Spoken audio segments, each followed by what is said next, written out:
Welcome to Launch Today, the podcast that dives deep into the strategies and tactics that propel startups to million-dollar revenues and beyond.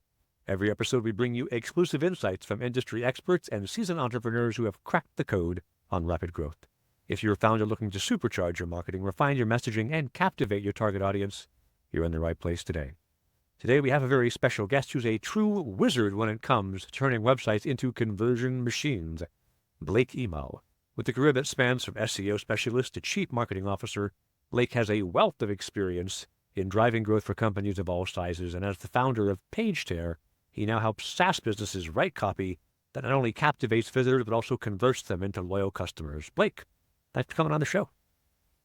Appreciate you. I'm excited to chat through some stuff today. Awesome. All right. I think anybody who checked you out, I've known you on Twitter for, 2 or 3 years now. I've been following you.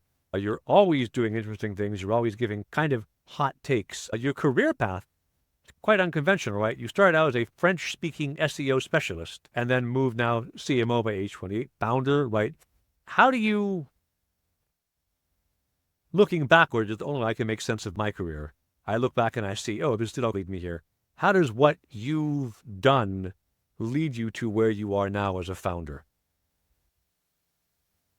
Yeah. In some ways, I'm almost what I work on most nowadays is the stuff that I didn't do before, and all the things that I'm failing to do now are actually what I'm good at. So I'm at a really interesting spot with PageTare where the operations side of the business, which I haven't been super into, is everything right now. And the marketing and the promo side of it is not as big of a priority. And that's what I have built my entire career on. So an interesting spot. But even then, throughout starting in SEO and then building on top of that, I've just layered on, almost gotten more general as time's gone on. So I started specific with SEO. Then I got a little more general with organic marketing and then content marketing and then just overall growth, which I'm not sure anyone really knows what growth actually means, but that's where, I had Copy AI, whereas CMO, that was the big focus there. And then all of that has given me this background to where now, even if I'm not focusing heavy on marketing my own stuff, I know all of the foundations that I can do. I don't even have to think about that part. So even if I'm not building something that is directly related to marketing, it still shows up in everything that I'm able to do. And it gives me shortcuts for doing things much quicker, which is, for PageTare at least, one of the huge value props that I position myself with is speed of delivery, ability to give you really high quality copy quicker than anybody else and at a pretty good rate as well. And that wouldn't be possible without layering on top all the other skills and just being able to almost employ those without having to think too much. I get that. One of the, I think, truisms of, as a founder, is one of the best ways to discover the things you're bad at is be a founder, because everything's your problem. And then I'm a shatteringly bad bookkeeper. And that didn't matter when I was CMO, right? There was a finance department. Now I am the finance department. And at the end of each quarter, when I review my bookkeeper, and she's like, "Why are your records such a mess?" I'm like, because no part of it makes me wake up and go, "Oh, I want to do financial reporting." No. So that does surface your weaknesses, and the things you're good at, you can just quietly in the back do, like your marketing here. Cool. So you mentioned this already, right? You helped grow Copy AI from zero full-time employees and 40K MRR to a full team, more than 250K in MRR, and quickly. What are the strategies you use to drive that growth that would be applicable to somebody else who's launching something these days? Yeah, I guess it's worth mentioning that Copy AI is like a really different company now than when I was there. Products changed a lot. It's gone much more upmarket. Heavy focus on like sales processes and things like that. What they're at now is not really indicative of what we built, but some core things that we really focused on. First off, because it was at that time generative AI copywriting, and that was the tool, and just looking through different lenses of delivering that to customers, it made a lot of sense for us to find ways to make content at the heart of that strategy. So a couple things that we did there was typical SEO. We invested in that, and I'm not sure we really fully cracked SEO, but saw some wins there. Worked on our own copywriting, got our conversion funnel pretty decent from just people coming on the site to that free conversion and then free to paid conversion. Did a ton of experimentation there. So just like general growth marketing. But I would say of the tactics that were most impactful and most interesting were more community driven. A couple examples of this would be we visualized a lot of stuff. Generative AI was still super young when copy AI was at 0 when I joined.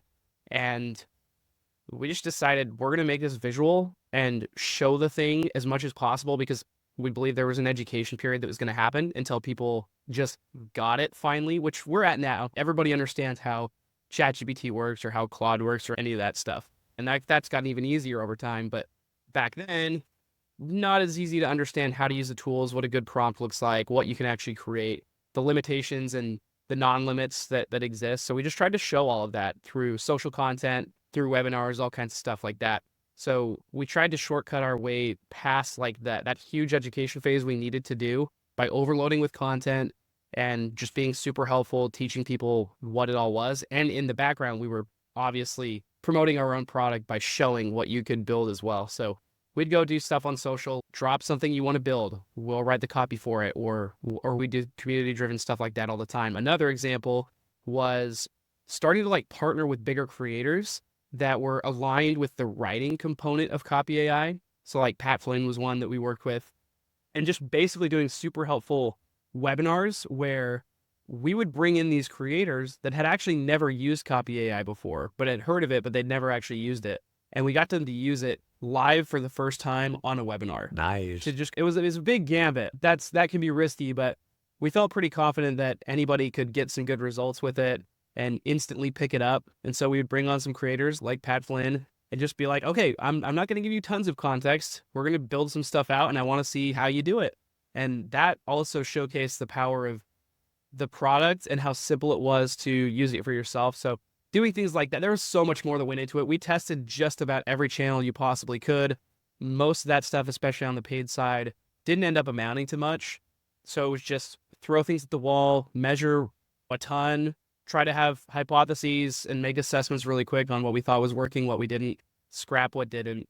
We would just iterate on that all the time, but most of it focused more on the organic side of like content and community building. Awesome. Community is a great way to get your kind of built-in repeatable install group. And I remember that's actually why I started to follow you, was back when you were, I think, a couple months before you became CMO with Copy. I was following Paul Yakubian separately, found you probably because you and he had been doing some talking, followed you. And now you've got 100,000 followers on Twitter or X, I beg your pardon, and grown a lot in how you reach. And I've seen some of the knowledge products you've released on copywriting and positioning and ways to talk about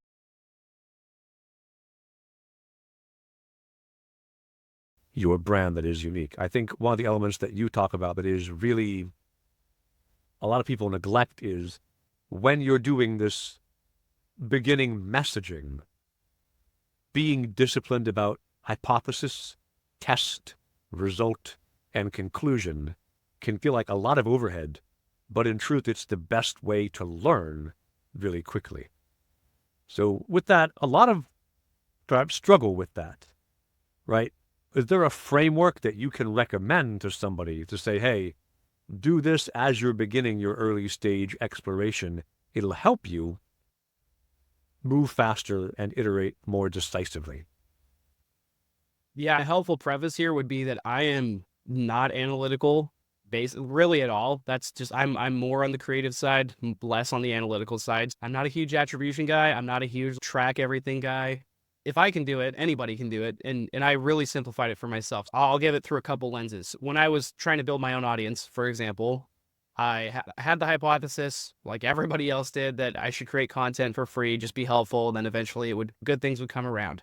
And my hypothesis was, I don't know what good stuff looks like yet, so I'm not going to expect myself to have high quality content right away. I'm going to focus on high quantity content until I figure out what quality actually looks like. And I'm going to figure that out by the votes that the audience gives me in terms of their engagement. So that was my hypothesis. Nothing novel, nothing crazy.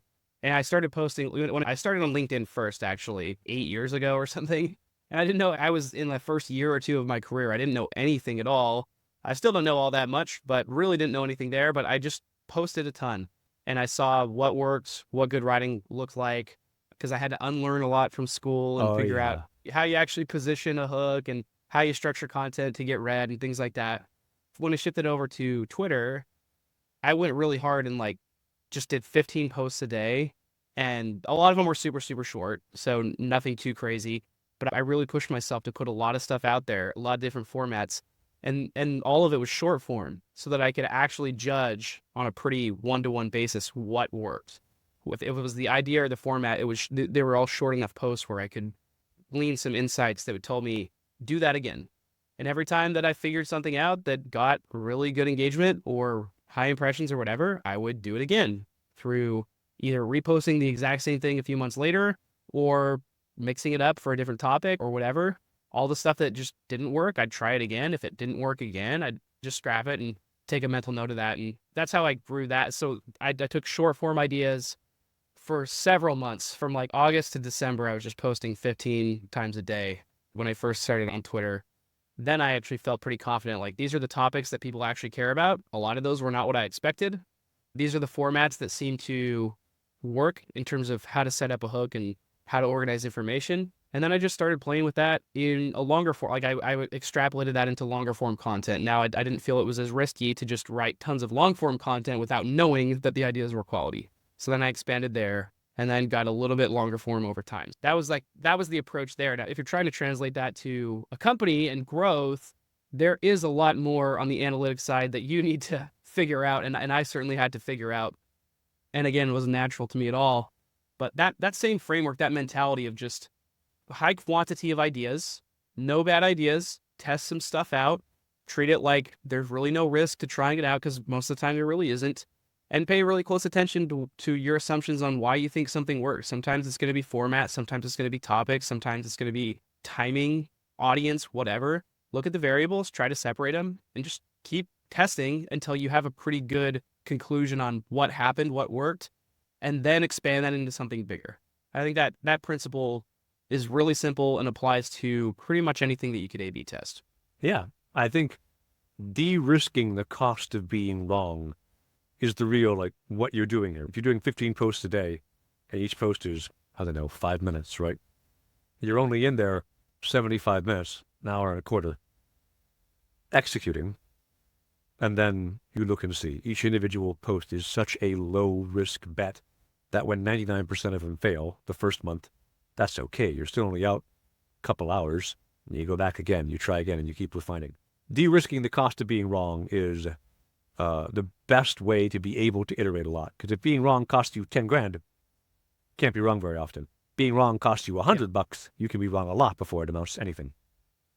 Yeah, for sure. Which is why I've always been more on the organic side of marketing. I feel like there is more freedom to just not have to put a dollar value necessarily to everything you're testing out, but more just a time value. You're spending something either way. You're spending time or you're spending money, regardless of what you're doing. Organic marketing a lot of times is just more spending time than money. Yeah. And that to me just aligns more with how I want to spend in order to get some kind of ROI. And I'll leave it on this. Pretty much every good thing that's happened in my career has been because of that framework, especially building my audience, but just testing stuff out and paying close attention and then refining that whole framework. Everything good that's happened to me is because of that. Talk about de-risking, like the ROI on building an audience or A/B testing, growth experiments, things like that is insane. So talk to me a bit about Sparketing and what you're building with your YouTube channel, the podcast. Is it still active? Are you still posting there regularly? Oh no, that was like 5-6 years ago, probably. Okay. That was, or maybe 4. Yeah, that was a long time ago. I have tried so many things that mostly have failed. But again, most things just like, fail.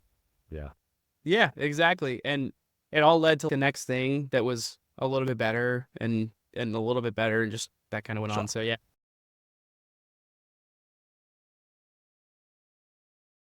From a long time ago. I think as somebody who is currently building and running a podcast, what made Sparketing fail for you? What's a lesson you would take away from it for somebody else who's trying that channel for content marketing?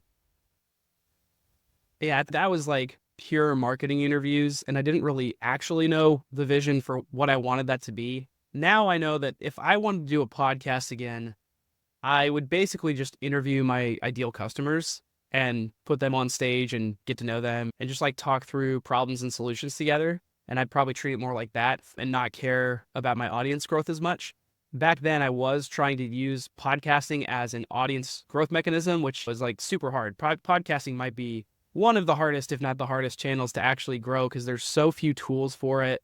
There's no like real social component to podcasting. So it is harder to grow a podcast than just about anything else. Yeah. And that was no different there. So I was just doing basic marketing interviews that other people would do as well. It wasn't all that differentiated.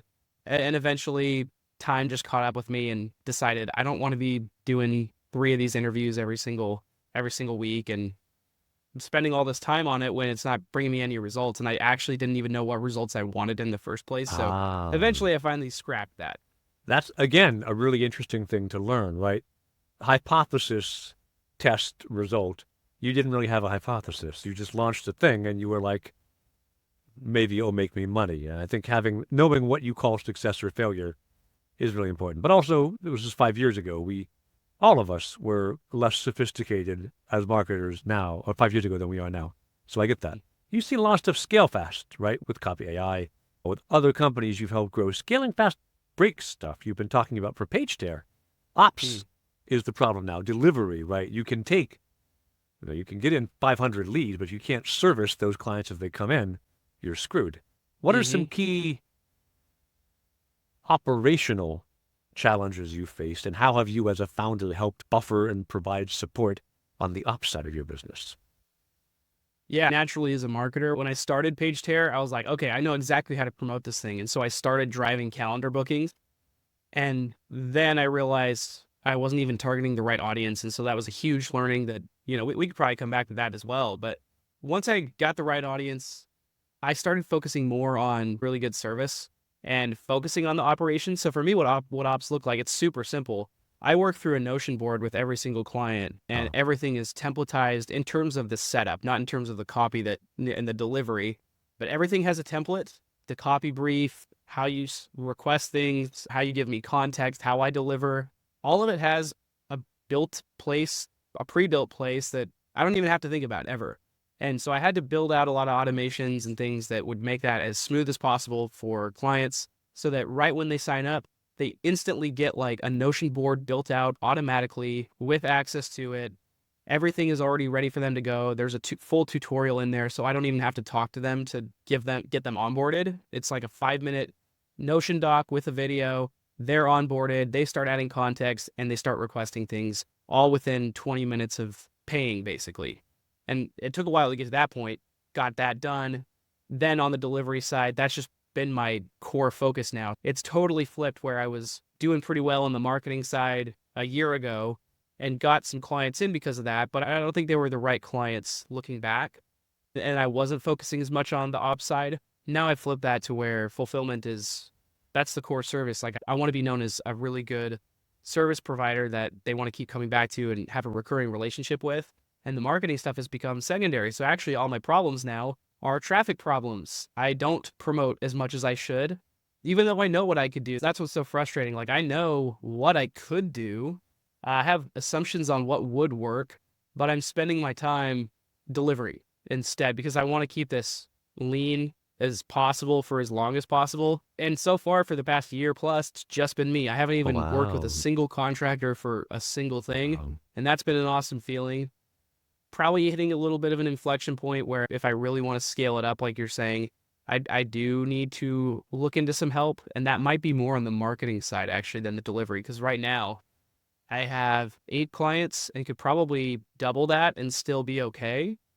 But I can't actually double that without the marketing component because I've been really stagnant there. So like chicken and egg and frustrating that I know what I would like to do, but not spending the time on that. I feel you completely. And part of why Crowd Tamers is now 7 people is I was in the same boat of I could either fulfill clients or attract clients. My revenue was doing this because when I had enough clients to grow, I was too busy to fulfilling client work to keep growing. And then when I had enough time to grow my business is when I didn't have enough clients to keep my doors open.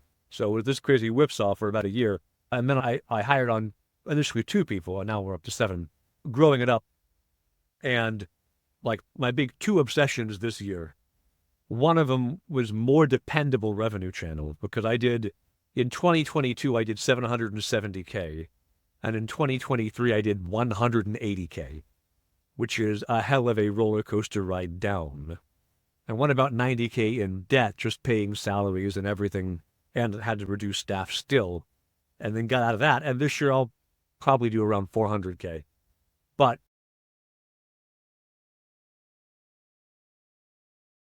I'm okay if I did 400K this year if I knew I was going to, right? If I had the right levers in place where I could say, if I do X, I'll get Y revenue out. Cool. Then I can scale this next year. The problem was being completely at the whim of algorithmic growth. Algorithm changed. I didn't change with it. I got screwed. That was one. And the other big obsession is process. I'm also a Notion-driven company. I'm in a polite 2-year-long argument with my agency coach where you cannot build $1 million business on Notion. And I'm like, okay, so far you are correct, but it's not because Notion that my business wasn't succeeding. It's because of me, right? All the problems are the founder. It's because the revenue pieces weren't in place right. And also, the thing I love about Notion is, unlike Asana or Rike or Jira or Trello, any of these, is client delivery is also project management. It's the same tool. And that plus all the automations means we use this, we use Slack, we use Figma. That's it. And the tool simplicity means, is Notion perfect for everything? No. But it's the one place you go. And so far, knock on wood, they don't limit your storage. I've got about 6 terabytes of stuff uploaded to Notion. If they ever start charging on storage, I'm screwed. Yeah. No, I'm the same way. Everything is in there. My whole life is in Notion. Some of it's organized, some of it's not. But at least the PageTare stuff is pretty organized and feeling good there. But yeah, that next step for me is definitely, what does the next hire look like? Is that help on the ops side?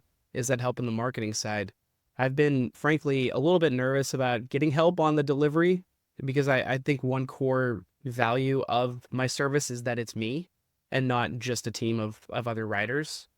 So I have that like credibility. I'm able to promote that. And if for whatever reason I brought on writers to the team, I'd have to change that up a little bit. And I'm sure that it wouldn't really be a huge problem, but that's definitely been a core value that I've communicated pretty often. Yeah, and that is, at some point, if you wish to scale, you don't have to want to scale. If you're doing good revenue, you can just be you.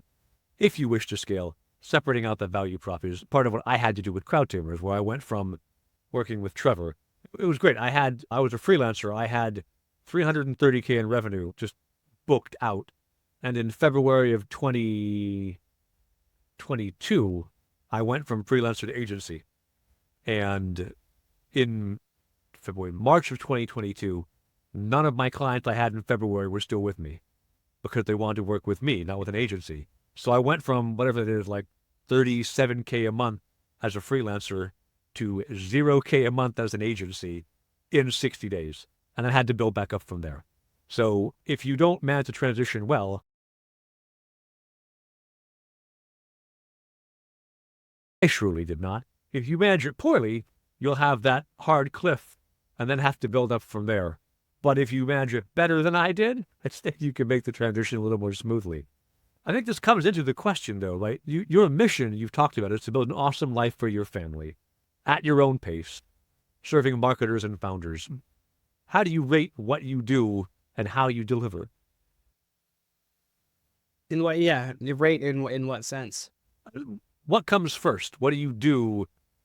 What do you prioritize for first in your list of things to do and then work your way down? Yeah, I mean, first is just family time. That's pretty easy for me. I have worked from home since long before it was cool. My whole career has been work from home. So the past 9-10 years, I've mostly been working from home in some capacity, except for a couple little things here and there. And so it's just normal for me to be around and doing stuff with the kids during the day. And that's the expectation that I have for myself. I'll eat lunch. I'll do whatever I want during the day. It's not going to stop me from getting everything done. And sometimes I don't know if you feel this, but sometimes there is this existential dread of I shouldn't be enjoying myself during the day. This is weird. I certainly feel that if like I take the family to a movie on a Tuesday or whatever, but that's why I built it this way. I'm still getting over that. Even though it doesn't affect anybody, I have solid due dates for all of my clients. Everything's well communicated. Doesn't really matter what time of day I deliver these things, but still I feel that a little bit. But family's number one for sure. And then I love what I do for work. And so I like working, and it's pretty natural for me to just slip up into my office and work for as long as I would like to and then stop. But so far, what I've built is exactly what I would want in terms of balance and having opportunities to do what I want a little bit. Now, I've got 3 kids. I'm constantly on the edge of bankruptcy just because of yogurt pouches Daycare. and we don't have, thankfully, we don't have to pay per day.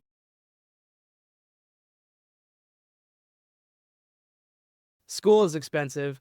Yeah, there's all kinds of stuff. It's a little nerve wracking, all the expenses that come with that. But I don't know, like it's mostly just those 2 things, and then we just have fun interspersed throughout the day, and it's pretty casual. So I actually think if anything, I could probably relook at family's always going to be number one. That's never going to change, but rethink how I want to structure my days and what I think matters most. Because right now I'm more beholden to due dates than I would like to be. That's what all my days are scheduled around. All right, what deliveries do I need to do today? That's priority number one. What are the secondary projects that I have? That's priority number two. I would like to have it a little bit more methodical, where it's more, okay, morning times is writing time, whatever that looks like. And then afternoons is meeting time or collaboration or whatever. Definitely does not look like that. It's all over the place. Every day is very different. I feel you. That is because I've got both. I've got 3 kids also, so I've got the same constant on the edge of bankruptcy. When I had my first child, my father, who had 5, my father said, look, any amount of children you have costs the exact same amount, all of your time and all of your money, whether you have 1 child or 5. Okay. And I found this to be true. The amount of money you have to spend, which is all of it, will divide into whatever number of children you have. And it just depends on what they get. And when money was good in 2022, we did more fun stuff. When money was really crap in 2023, we didn't do much, right? Like it goes and comes. But having that flexibility where I work in an office that's detached from my house because I start my day pretty early most days, and no one wants to wake up to hearing dad talk on a business call with someone. And then likewise, I will frequently finish my days quite late because I have clients in Asia and in Singapore.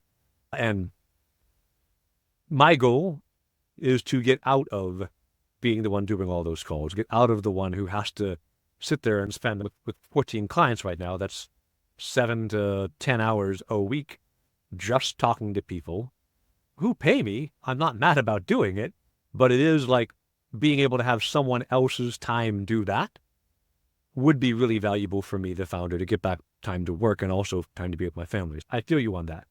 And you and I have both been remote a lot as workers. I had my first remote job in '01, where I was managing a team of 45 in India.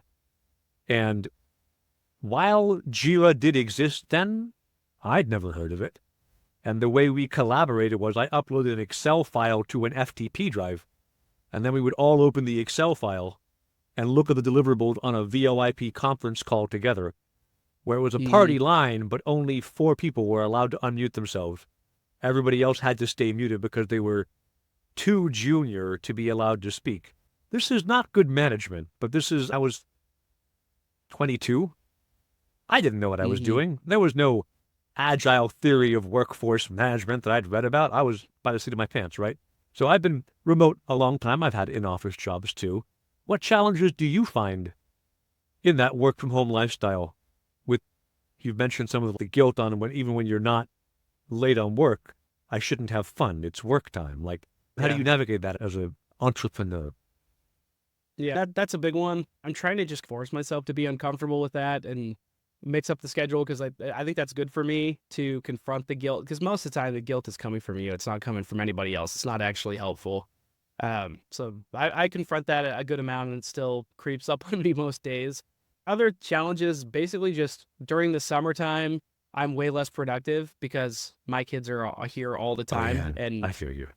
I get to work later. I probably stop work earlier than I do when they're in school. When they're in school, I'm just totally alone, and I wake up at 6:30 and I just work until they get home, and that's pretty much straight through. So Gotcha. that's good for sometimes that kind of leads me to doing less impactful work at times because I just force myself to stay in the office and be productive. But sometimes I just look at the screen. I'm like, okay, I've done a ton of stuff today. I really don't know what else is going to be productive, but I don't want to leave. So that's probably something I could change as well. But yeah, Mhm. like summertime has been really I unproductive feel for you. me. But beyond just fulfilling everything, making sure that delivery is never in question, I'm trying to do some things to grow my business, but it's been way slower, way fewer discovery calls, way fewer hours spent on marketing, mostly just fulfilling and trying to keep up with stuff. And yeah, it's probably the same for most people in my position where you're just trying to build your thing solo. It's the time management, the having a million things you could do and not knowing the one thing you should. Shiny object syndrome is probably another huge problem for me. I've got all kinds of ideas of Oh things I yeah. would like to build, and sometimes I start 5 of them in a week, and then I don't finish any of them, which is probably good. If I'm not willing to finish them, then I shouldn't have spent any time to begin with. So it's good that I stop. But I would love to start more things that I intend on finishing. I feel you on that. Is the way I have found to manage, because I am guilty of the shiny object syndrome too, is I have a annual, quarterly, monthly, weekly, and daily kind of plan. And so my daily to-do list derives from what week's work needs to be done. The week's work comes from what are the monthly Mm. projects we have to achieve. The monthly projects are what's the quarterly breakdowns for deliverables, and then the quarters come from the year. And so that forces some discipline. But of course, every quarter I can change what next quarter Mm. looks like. So it gives me some agility as well to do things like I had a goal set at the beginning of this year. I want to have 5 revenue channels for my business so that if any one of them dries up, I can just improve the impact on the other 4. Here, coming Mm. into July, I am launching my last 2 of those 5. So when I've got them all live, now we'll benchmark effort versus reward on each of them and begin to optimize for what grows the business more sensibly and repeatably as like making that my number one thing to make sure the business thrives. And in there, yeah, shiny object has popped up all the time. I'm doing a thing right now as like just a on the side fun thing. I'm writing an album of music with AI that's all tunes where if only we wrote songs for office workers. One of them is a death metal rock song about the printer is jammed. These sorts of things, right? Just because it Yeah. amuses me. There's no utility to it. So shiny object, I'm off doing this, but also I still have my goal of what I must accomplish or the business won't succeed. So I feel you on that. Um, Yeah. I always like to ask, because everyone has interesting answers. What's a book that you would recommend somebody read? It doesn't have to be a business book, but a book that you would recommend Mm. someone read as a founder to improve some part of what being a founder entails. Shoot. Read almost no self-help anymore. I feel like I tapped out a few years ago on I blitzed through so much stuff, and now I only read fiction, so I'm really out of the loop. I read a lot of fiction Looking too. back, yeah, and I can give some recommendations there that also just Please. stuck with me. But in terms of books that still stand out after all these years of reading them, like How to Win Friends and Influence That's a good People was one. one that I still remember. Everybody knows it, but it's good. There's a reason why it's a classic. And then there's The Richest Man in Babylon. If you're trying to look through like how to think through money, that's an interesting one as well. And then on the fiction side, I've been way more focused there. So stuff like Project Hail Mary, Red Rising series, Oh, okay. and then a new one called The Will of the Many, which is like favorite book in the past year or so. Wow. So they're like, I think you can get tons of stuff from fiction. I've been getting a lot of value from it as I focus, as I spend every single day staring at a screen and focusing on serious stuff. It's so not my personality to be doing serious things. And so I've got to, at the end of the day, decompress and read fiction. And even then, I still apply frameworks to what I'm doing. So you look at like the protagonist and leadership qualities, things that I would avoid. That stuff always pops into mind as well. But yeah, I'm probably averaging like, I'm probably a book a week at Wow. this point. According to my Kindle app, last year I did 198 books, and that Nice. doesn't include whatever I read on other apps and on paper. So I also read a tremendous amount. Yeah. Have you read Lev Grossman's The Magician series? I have not. That is what if Harry Potter happened to adults and was a little more grounded? And so it's what if Harry Potter was college years, basically. Got That's it. real interesting. That might appeal to you. Sounds like it. I've also, on the fiction side, I love John Scalzi's Red Shirts, which is very fourth wall breaking, playing with the idea of a red shirt is a member of the Star Trek, a guest star who's come on who is destined to die that episode. And it's what happens when the people on a Starfleet starship realize they are the red shirt. Gotcha. And a whole bunch Funny. about that is really quite interesting. Yeah. And then one that I've been recommending a lot on the I won't say self-help side, but on the more business side is Stephen King's On Writing. Because the most Yeah. impactful thing any of us do these days is write. Any knowledge worker has to be able to write well. And Stephen King writes about how to write fiction and novels, but the lessons there and the Strunk and White Guide to Style, like those two, Yep. if you learn those, you will write better than 95% of people. And the ability to use the exact right word to communicate the exact right thing is crucial in all the online messaging that we do. That's a solid one. I actually read that 4 years ago, maybe 3-4 years ago, and I've forgotten all of it. Which one? On Writing? Yeah, I'm writing. It's one I've read, I don't know, a half dozen times or so. I come back to it frequently before National Novel Writing Month. I'll go read it again on the year when I intend to try. With 3 young kids right now, I don't try because there's no time. I'm sure I've got twin 5-year-old and a 9-year-old, so they're all it's a lot. Yeah. And indeed, after this call, the next thing I'm doing is hopping on my bike and going to summer camp to pick my children up. Nice. There you go. All right, awesome. I appreciate the advice and the insights today, Blake. I hope you found an interesting talk. If people want to find you online, you've got way bigger reach than I do, but on the off chance they don't know you, where do they find you online?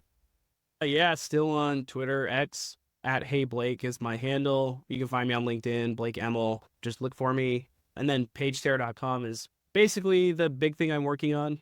Spending 90% of my time on that. So PageTare.com, if you just want to check out the website and roast it and send me some ideas, or if you are interested in copy, that's where I'm spending all my time. And I would love to connect with anybody, respond to your DMs, be of help anywhere I can.